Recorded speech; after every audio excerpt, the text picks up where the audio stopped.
Hi there, and welcome to the Beach House Garden Diary. There's no escape. The autumn has arrived to stay here at 60 degrees latitude. Luckily, we still get enough sunny days, which brights up all the berries that are left on the bushes and trees, as well the colorful leaves. Most of the days are now very windy or straight out stormy. Luckily, it's nothing too dangerous in this part of the world, so we just need to close in good wind blocker clothes when working outside. But it's still a good idea to go to the beach time to time and see how the water level has raised or not. This time, it wasn't too bad. And it also seems that most of the birds who travel through Estonia on their journey to the southern countries have already left. In the park forest, most of the leaves are now down, except for the few incredibly colorful ones. And to me it seems that it creates a room that is required to start planning for the next season. And here's the rose bed, still making me happy every single day. And I'm absolutely amazed that even in the beginning of November, it looks so full and colorful. And the beach lime grass bed. Wow, honestly, I wasn't expecting this beautiful appearance when I started to plant this flower bed. But there are still some areas in the garden that look incredibly messy.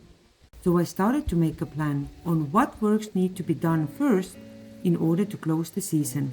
And the first thing that I want to do is to remove all of the wood from here and clean up all the water pipes.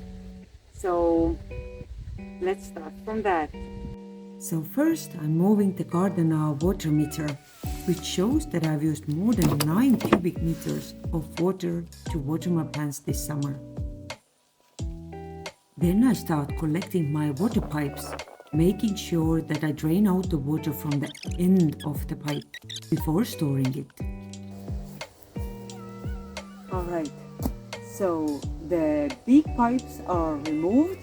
I have a tinier one still connected, but that usually flows empty when I don't use it. So here, I'm going to store my free wood in here.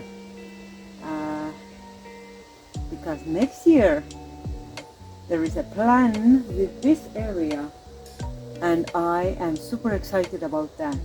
And I am going to remove some of the plants from here. Not that it makes a difference for the next year's project, but I just feel better like that. This area here is constructed from the limestone rubble, which was just a leftover from the house build and hence not really meant for this kind of application. At some points the weeds just started to propagate through the structure and it's such a hassle to get them out between the stones. Just have to show you this closer. There is so much work related to this area.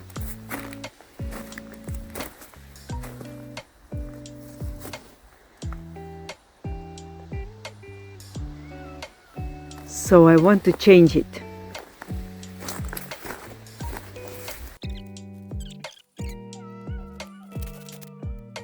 Obviously, this cleanup here only gives me temporary results, but at least I see what I'm working with. So I'm leveling everything up and bringing the first pieces of wood to create the base. Proudly putting the first planks on the place and realizing that I'm building this structure under the rainwater collection pipe. But I was adjusting my plan quickly, so I just moved the structure a little bit further away from the wall and I was still able to store all my wood on top of it. Some of the planks that I wanted to store there were still in the back of the garden, so while I was going back and forth to get them, it was turning dark in minutes. Yay! One task done and finished.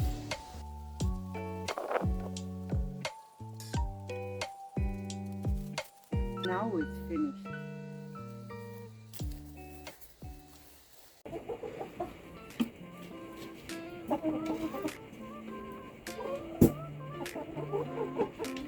And then I had the loveliest task ever, which was looking after my neighbor's chickens.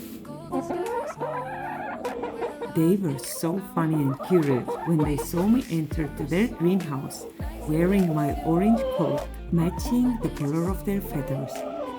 They make such a cute noise. So every day I took some treats along. And this day it was the crushed potato peas. But they also liked the pumpkins and the apples and the boiled potatoes.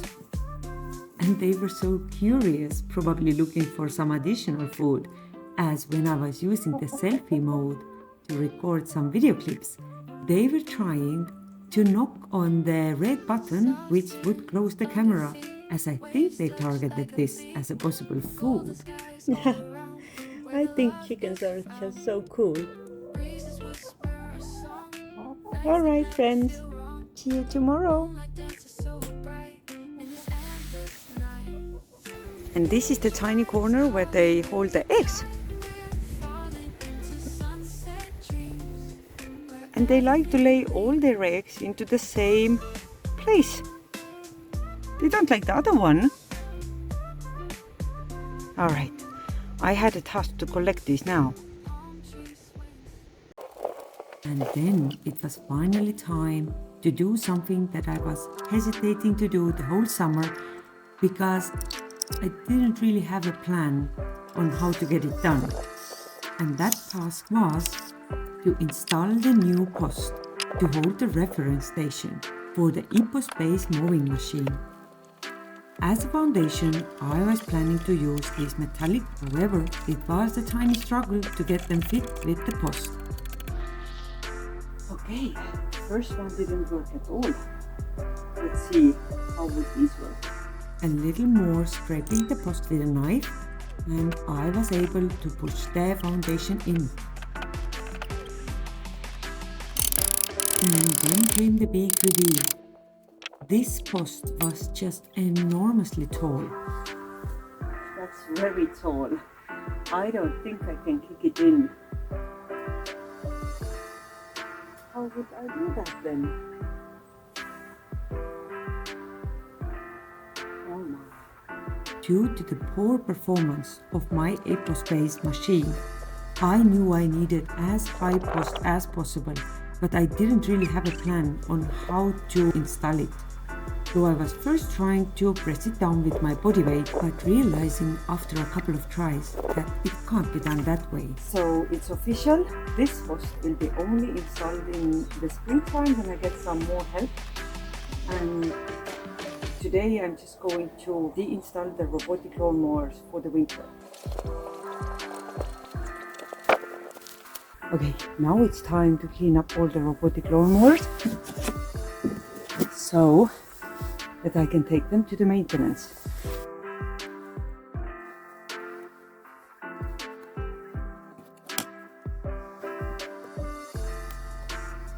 It had been 1 month since I last used the robotic lawnmowers, and that actually created a problem of me not remembering the pin codes.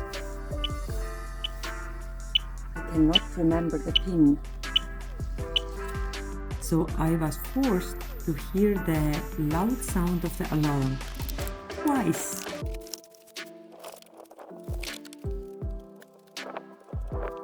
Oh well, then it was time to brush them a bit and see the blue blinking light in the background. That's the indication from the boundary wire based module that the boundary wire is still broken.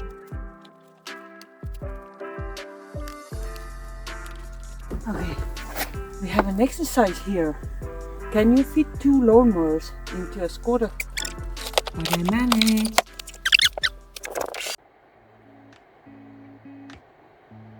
And to finish with something positive, here are a couple of more beautiful shots from the garden. The shadows are now stretching almost end to end throughout the whole property. There are still a couple of flowering plants, especially in the flower grass area. And all in all, it's not sad at all in the garden. It's just different from the summer. We still have enough sunny days and daylight.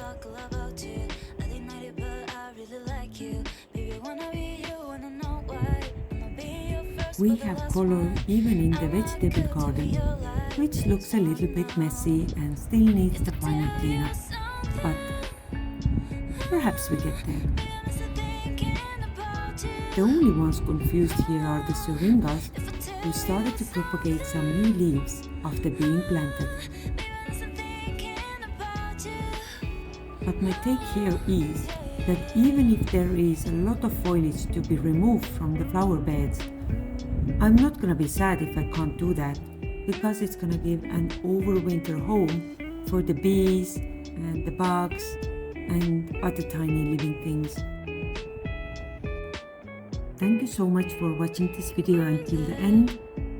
I wish you all the best and hope to see you back in here for the next gardening adventures. Take care.